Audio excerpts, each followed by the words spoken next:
Coucou les petits phénoménaux. Aujourd'hui, on fait une activité scrapbooking et on va parler de l'application Preply.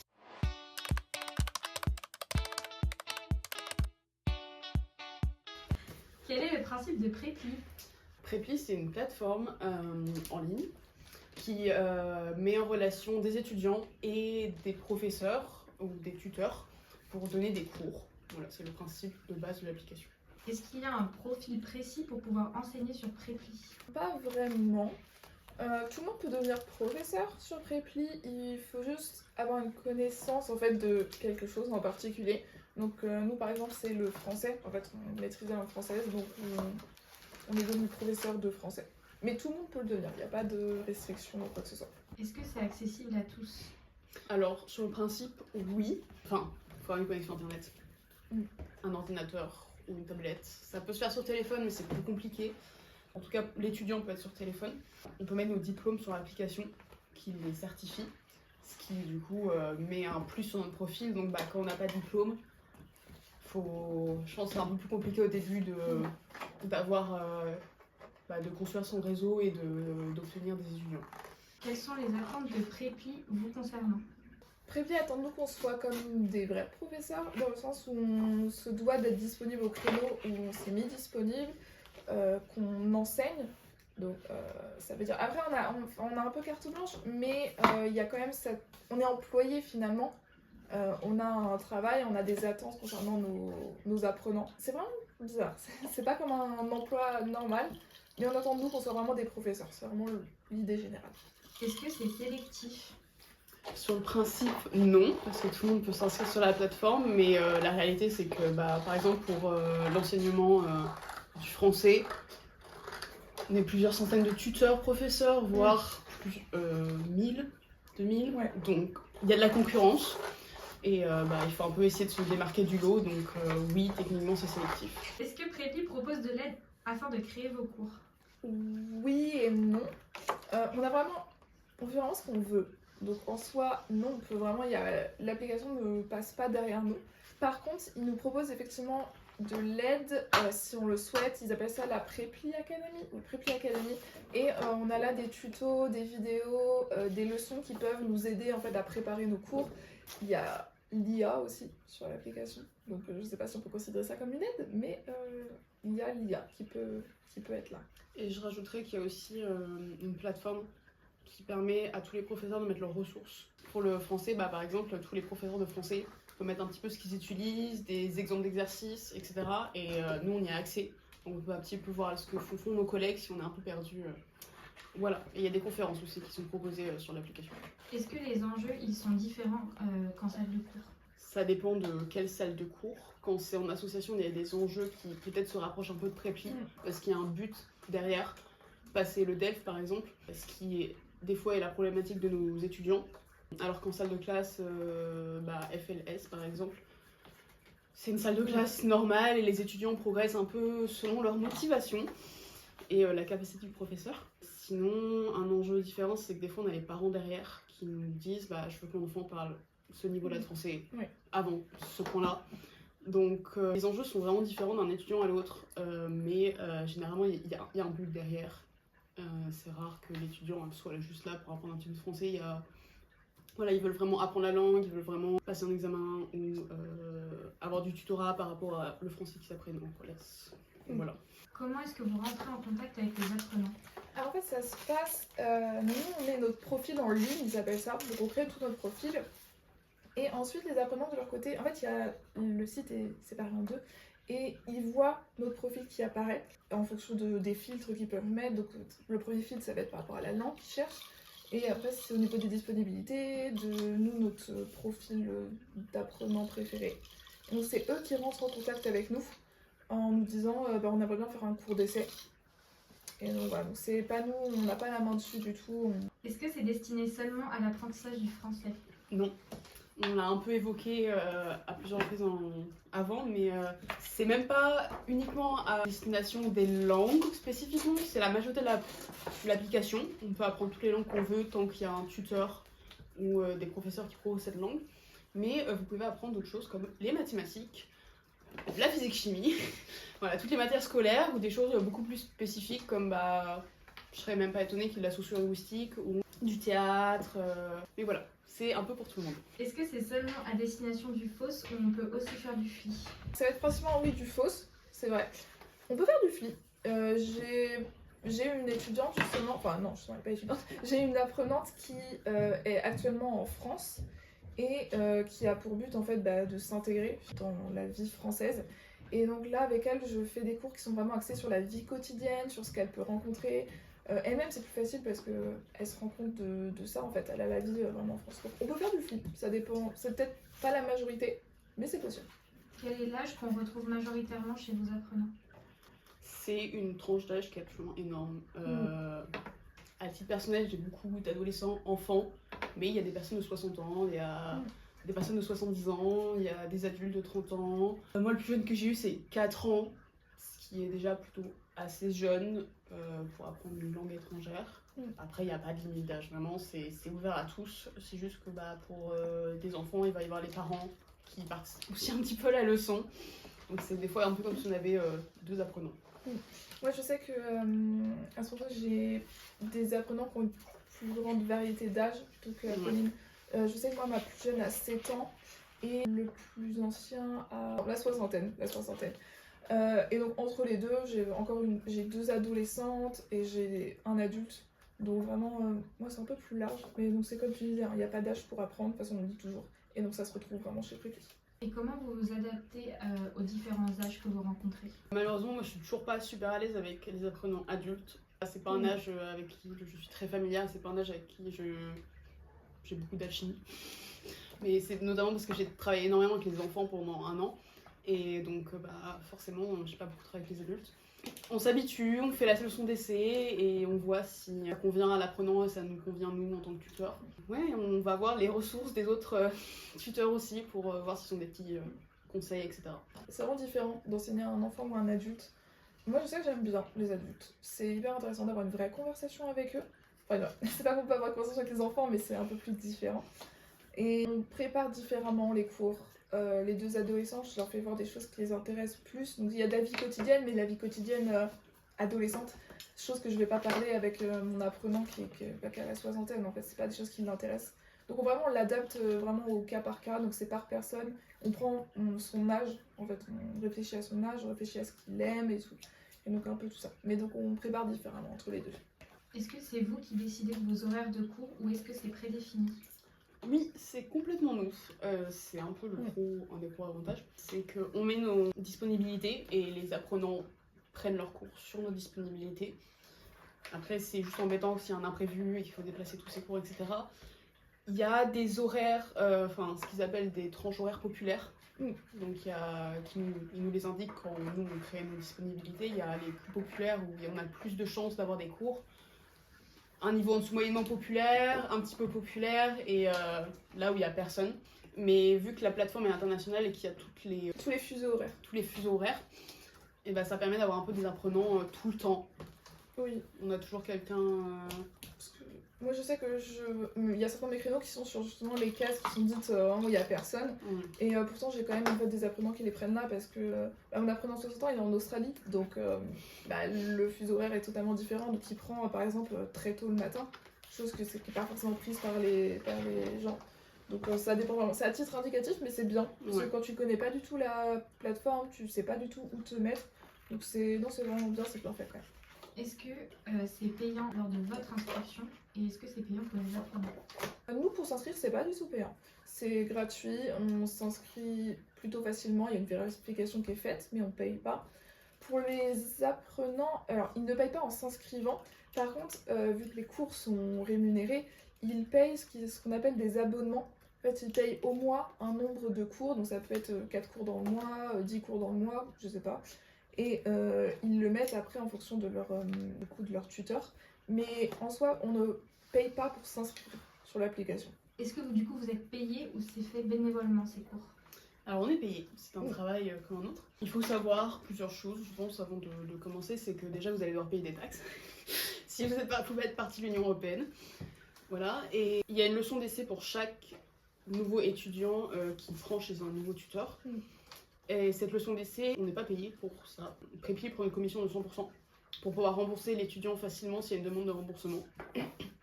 Et après, pour chaque heure, il y a un pourcentage qui est pris de commission. Donc, ce pourcentage diminue le plus d'heures on fait. Donc entre 0 et 20 heures, ça doit être 33%. 33%, ce qui est un tiers. Non. Après 20 heures de cours, on descend à 28, puis après 50 heures, on descend 25, et après 200 heures, on descend à 22. Et après 400 ou 500 heures, on descend 500, on descend à 18%. Ça n'ira pas en dessous de 18%. Mais voilà, c'est à prendre en compte, sachant qu'en début dans la plateforme, on ne peut pas mettre un prix qui est énorme pour attirer des étudiants et construire notre réseau. Donc, on n'est pas payé le SMIC du tout. Après, c'est aussi à déduire, enfin, dans le sens où on n'a pas de. C'est pas comme un travail où on doit bouger, on n'a pas le frais d'essence, pas de frais. Donc, je me dis, ça aussi un peu dedans. Ça reste, les commissions au début sont quand même très chères, hein, vraiment, on va pas se mentir. Mais si on prend juste 18%, je peux le comprendre. Sur les transports et voilà. Parce qu'on n'a pas à aller chercher nos étudiants et voilà. ça peut se faire. Combien d'apprenants est-ce que vous avez en moyenne et pour quelle durée en général? J'ai actuellement 5 étudiants, mais on peut pas. En fait, nous, ce qu'on va dire, ça représente pas forcément les autres tuteurs préquis, parce qu'il y en a qui sont à plein temps, et donc eux, pour le coup, ils doivent avoir une vingtaine d'étudiants, d'apprenants, pour essayer d'avoir un peu tout le monde dans la semaine.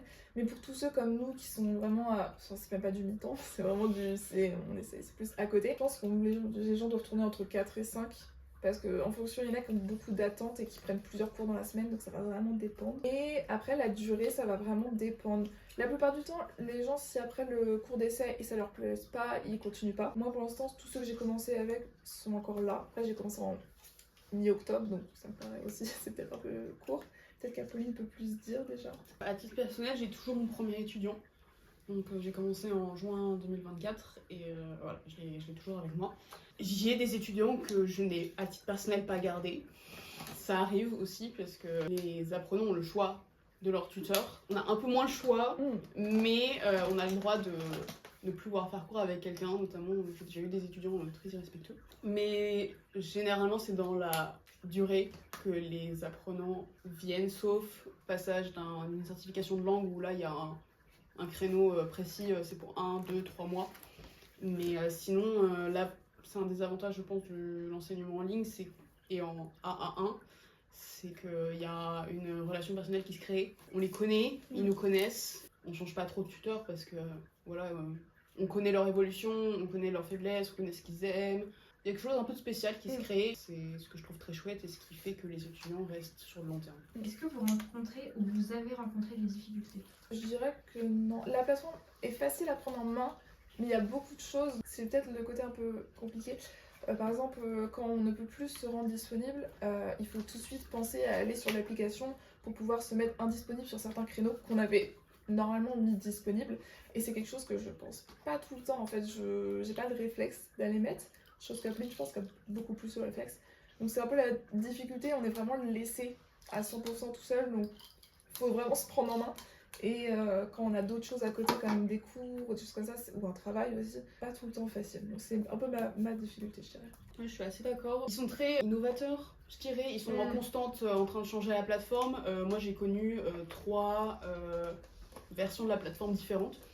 Donc voilà, ils changent assez régulièrement, ils ajoutent des options à mettre sur l'écran, on a un tableau blanc, on peut mettre des vidéos YouTube, on peut enregistrer notre tableau blanc, on peut mettre des photos sur le tableau blanc, mais voilà, ça se renouvelle souvent, ce qui fait qu'il y a des bugs qui sont parfois très inconvénients, oui, pendant nos cours, parce que ça m'est déjà arrivé d'avoir des bugs qui durent sur 3-4 semaines, et ça perturbe toute notre routine, ça peut être perturbant pour l'étudiant, surtout si les apprenants sont très jeunes. Quels sont les avantages et inconvénients de la plateforme?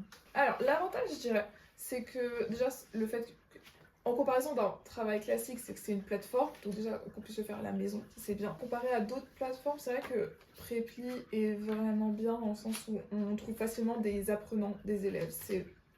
C'est très très facile. Hein. C'est tout simplement, on met son profil public et en à peine 2 jours, il y avait déjà 7 personnes qui avaient pris un cours d'essai avec moi. Donc c'est vrai que vu que la Preply fait ça pour nous, c'est vraiment un avantage, un gros avantage. Aussi c'est vraiment bien, l'ergonomie, la maniabilité est vraiment bien. Un désavantage, je dirais, les commissions. parce qu'on aime être payé, on aimerait être payé comme on devrait. Je dirais que c'est mon plus gros désavantage avec Preply. Oui, je suis assez d'accord. J'en ai un peu parlé tout à l'heure, mais un des avantages, c'est la relation qui se crée avec les élèves, voire les parents. Parce que pour mon adolescent, par exemple, les parents ne sont pas là lors du cours, mais pour les enfants plus jeunes, les parents sont là. Ouais, il y a une petite complicité avec les parents qui se crée aussi. Mais j'aime à quel point on peut apprendre à connaître nos apprenants. On connaît les difficultés qu'ils peuvent rencontrer, et on sait s'adapter un peu plus. C'est plus facile de se concentrer sur un apprenant en particulier plutôt que de gérer une classe de 20 personnes. Un des avantages aussi, c'est qu'on est à distance. Donc quand l'élève ne peut pas apprendre et se met part de l'écran, on peut pas faire grand chose, quoi. On est derrière notre écran, et si les parents ne sont pas derrière, on attend. Ça m'est pas arrivé souvent, mais ça m'est déjà arrivé d'avoir des apprenants qui ne voulaient pas apprendre, et il n'y avait pas de motivation derrière, et donc on est complètement bloqué parce que on est derrière un écran à des milliers de kilomètres, et on peut pas faire grand chose. Pourquoi vous avez choisi cette plateforme si elle ne rémunère pas si bien? C'est une question aussi de facilité. Il y a d'autres plateformes qui existent, mais elles ne sont pas forcément aussi connues. La plateforme est vraiment très connue au niveau international, et donc c'est vrai qu'il y a beaucoup, comme je dis, il y a beaucoup d'apprenants. C'est très facile d'avoir des apprenants. En fait, je savais que Apolline était sur la plateforme, elle m'en a parlé, et je me suis dit, en vrai, let's go. Parce que j'avais déjà cherché, mais c'est pas facile de trouver vraiment une plateforme où ça allait. Sur le marché, ils sont 3-4 plateformes un peu à se partager le marché. Donc Preply n'est pas la seule option. Moi, c'est celle qui m'avait paru qui me convenait le mieux au début. Une fois qu'on choisit une plateforme, on change pas trop, parce que le plus d'heures on passe sur la plateforme, le plus d'heures on fait sur la plateforme, le moins de commissions on a déjà, mais en plus on construit son réseau. Les gens peuvent laisser des commentaires sur nos profils, ce qui encourage d'autres apprenants à nous prendre des cours. Je la trouve, comme dit Alexandra, très ergonomique. Ils sont très très réactifs. Certes, il y a eu des bugs, mais j'ai parlé dans le chat et j'ai toujours eu une personne qui m'a répondu. Il y a énormément d'apprenants sur la plateforme, et puis toute la partie académie, le fait qu'il y ait des conférences, etc., c'est vraiment super. Si on voulait évoluer au sein de la plateforme, en fait on pourrait. Donc c'est super sympa, et je sais qu'ils organisent des événements, etc. Et je sais pas, sinon on a le droit de participer, peut-être on montait un petit peu, et qu'on s'y intéressait, on pourrait participer à des événements et parler à d'autres tuteurs, etc. Est-ce que c'est un contrat que vous signez avec la plateforme type CDD? Non, alors on signe pas de contrat. Juste en fait, on s'inscrit sur la plateforme, et il n'y a pas de contrat, on arrête quand on veut. Alors, on arrête quand on veut, bien évidemment. Après, c'est une question d'éthique aussi et de morale, parce que si effectivement je veux tout arrêter comme ça mon ordinateur, mes apprenants vont se dire où est-ce qu'elle est et tout. Si j'arrête tout, je peux. Après, faut se dire, quand même, je suis censée être professeur. Va y avoir des soucis parce qu'eux ont payé, donc ils devront se faire rembourser, voilà. Mais on n'a pas de contrat. Rien ne nous indique qu'on doit rester tant de temps ou qu'on doit faire ça. On doit juste pas partager ses informations personnelles, les choses d'un site classique. Mais c'est pas comme un travail. Pour ceux qui sont de l'Union Européenne, la plateforme légalement doit dire ce qu'on a gagné sur la plateforme à l'Union Européenne pour les taxes. Donc oui, ça c'est le truc quand même. Soyez le bon citoyen et payez. Est-ce que vous pouvez nous donner votre avis sur la plateforme? Est-ce que vous la recommandez pour les débutants? Qu'est-ce que vous conseillez? Techniquement, je l'ai déjà recommandé à la personne à côté de moi, donc forcément, oui, je la recommande. Je pense que ça peut être un peu compliqué. Moi, j'ai commencé la plateforme après une expérience d'1 an en assistanat aux États-Unis. Donc, forcément, j'avais déjà quelques méthodes. On avait fait aussi des cours de pré-pro en français langue étrangère, donc on avait quelques clés déjà derrière. Quand on n'a aucune idée de comment enseigner, je pense que c'est super compliqué. Il y a plein d'enjeux qu'on ne connaît pas forcément, qu'on ne s'est pas intéressé à l'enseignement. Vous avez aussi un peu d'expérience? Oui, j'avais l'expérience en association, où j'avais fait des cours d'alphabétisation. Donc oui, non, si quand même ça aide, parce qu'il faut savoir être organisé, il faut savoir comment créer un cours. Même si ça, on continue de progresser, parce que on l'apprend à côté, mais il faut quand même avoir une base, je pense. Ouais. C'est très difficile de juste arriver et de dire je parle français, donc je peux être prof de français. C'est plus compliqué que ça quand même. Après avoir fait les deux, est-ce que vous préférez enseigner en ligne ou en classe? C'est vraiment différent. C'est compliqué de comparer. En classe, il y a vraiment cette chose de groupe, parce que moi je considère que c'est principalement des classes en groupe qu'on fait. Il y a une autre approche, parce que c'est vrai qu'on est plus proche dans un sens où on se voit, on parle ensemble beaucoup plus, on fait des jeux aussi, et c'est pas du tout la même logique. On va réfléchir différemment à qu'est-ce qu'on propose dans les cours, on va les faire travailler tous ensemble, on va leur faire beaucoup d'oral, ou de l'écrit même aussi, ça peut être beaucoup plus facile. Alors que sur l'application, le désavantage c'est qu'ils sont seuls, donc on peut les faire travailler que avec eux-mêmes ou avec nous, mais forcément il n'y a pas cette phase de découverte à deux. Mais en même temps c'est bien. C'est ça, c'est un peu compliqué parce que c'est bien parce que c'est plus intime, en fait il y a juste l'apprenant et nous, donc en fait l'apprenant peut être plus facilement se livrer à nous, être moins timide. Donc ça peut être beaucoup plus agréable pour lui, et puis même pour nous, c'est beaucoup plus calme, même si on a des apprenants qui parlent beaucoup et qui vont un peu partout. Mais ça reste quand même plus calme. Les deux ont des avantages et des inconvénients. Je pense que ça dépend de l'enseignant en fait. Il choisit ce qu'il préfère. Mais moi j'aime bien faire les deux. J'avoue que ça me change. J'ai l'impression d'enseigner deux fois finalement. D'être totalement différente sur les deux. Mais ça me va tout à fait parce que je m'adapte en fait. Je suis complètement d'accord. Enfin, je suis pas sûre d'avoir une préférence. Pour certains élèves, c'est beaucoup plus simple d'être en A1, surtout quand ils ont du mal à s'exprimer et que dans une classe de 30, c'est dur de trouver sa petite place. Mais il y a plein d'activités qu'on peut pas faire, donc il y a forcément une limite. Et on est derrière un écran, donc c'est pareil, il y a cette limite-là de on peut pas aller au musée et puis faire quelque chose de fun. Non, il faut rester derrière l'écran. C'est tellement différent, c'est vraiment comparer l'incomparable. À titre personnel, j'apprécie beaucoup les deux, notamment parce que en classe, il y a plus de possibilités. Mais sur la plateforme, on a des profils tellement variés qu'on apprend énormément. Donc voilà. Comment vous gérez le fait d'avoir un travail et des cours en parallèle des cours prépi? Nous sommes des personnes occupées. C'est pas toujours facile parce que moi je travaille tout le samedi sur mon job étudiant qui est en physique, plus le dimanche matin, début d'après-midi, et ensuite j'arrive à la maison, je mange quelque chose vite fait et c'est parti pour 2h30, 3h30 de cours prépi. C'est dur de préparer ses cours. Enfin, je sais pas pour toi, mais quand on doit faire des dossiers avec les cours, que voilà, je dois aller au travail, qu'on doit préparer notre stage, et qu'ensuite on se rend compte une heure avant le cours que j'avais complètement oublié. Alors, on doit se remuer les méninges. C'est vraiment pas facile. Je pense que c'est de l'habitude. On se prend quelques murs, et puis après on fait plus les mêmes heures qu'avant, globalement. Moi, je dirais, le mot-clé, c'est vraiment organisation. Si vous n'avez toujours pas compris, c'est vraiment organisation. Parce que, comme tu disais, alors moi, j'ai le travail personnel en moins, mais donc j'ai stage, cours et prépi.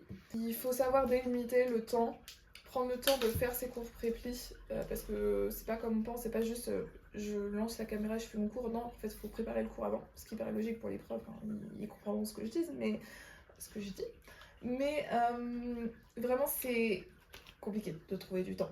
Mais on peut si on s'organise. C'est vraiment... Et quand des fois il y a des apprenants qui ont les mêmes facilités ou les mêmes lacunes sur certaines choses, c'est bien parce qu'on peut faire des doubles cours. Ça m'arrive de réutiliser un cours que j'avais fait pour quelqu'un pour un autre parce que je me rends compte qu'il y a une difficulté similaire. Et donc ça quand tu te rends compte de ça, tu es heureux. Vraiment, tu te dis yes, un petit cours en moins à préparer. Alors moi, je n'ai plus de questions, mais est-ce que vous avez un petit mot à rajouter? Non, pas forcément. Je pense qu'on a parlé de beaucoup de choses, mais n'hésitez pas si vous avez des questions dans les commentaires. On sera un plaisir d'y répondre. Oui, et très important, on va montrer quand même ce qu'on a fait. Bon, on n'a pas fini, mais il y a un départ. On peut rapprocher. Attends, j'aime bien. On va youtubeuse. On voit. Tu n'as pas fait la main. Je sais pas, la main. Voilà. Voilà, et on se retrouve bientôt pour une nouvelle vidéo. Bisous.